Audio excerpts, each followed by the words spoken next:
Guys, we are back again dito sa aming channel. So this time wanna give you an update dito sa ating ginawang basa pa na silikon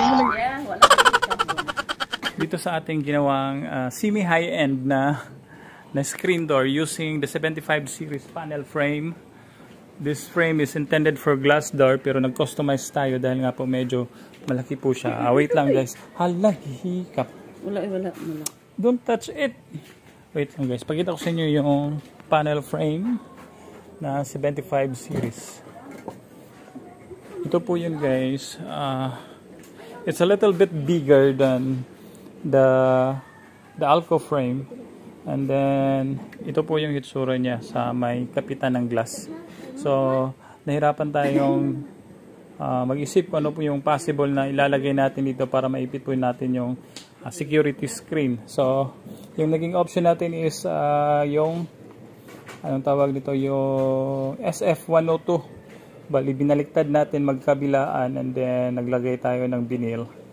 And that's how it look like. Ayan.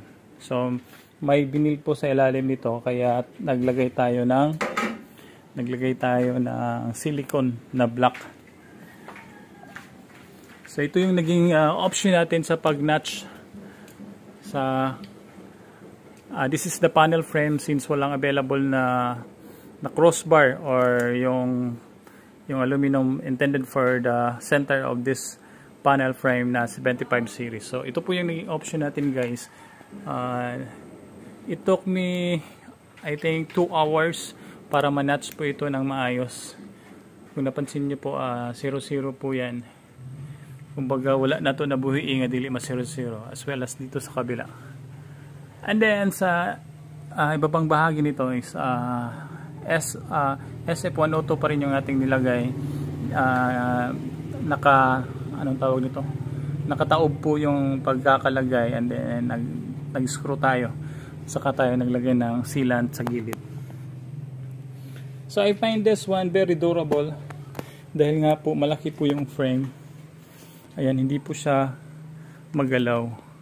So most likely yung ating gagamiting stopper dito or bumper is yung GW stopper.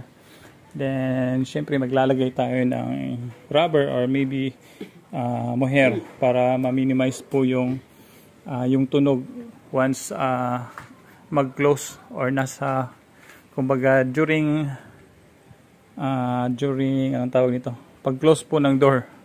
Yun na yun. So rate my workmanship guys. Ayan. This is the result. Yung ating ginawang attempt sa paggawa ng well, sabihin na natin anong tawag nito, semi high-end na screen door. Semi high-end dahil nga po malaki yung frame and then mas makapal siya. And then mas maganda po yung mga handle. Actually, mumurahin lang po ito siguro. Dahil nakita ko to sa Shopee, it's around 300 something. And then ang bili natin sa supplier, it's almost 400 na. So, ayan. As long as functional, okay naman po. Very nice. Very simple. So that's it for now. Make sure to subscribe this channel para marami po kayong matutunan and at the same time malaking tulong po yan para magpatuloy po tayo sa ating halikhain na maibahagi po natin itong ating kaalaman related sa glass and aluminum as well as sa construction.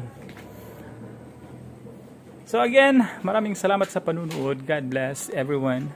Have a good day. Bye-bye. Nabira din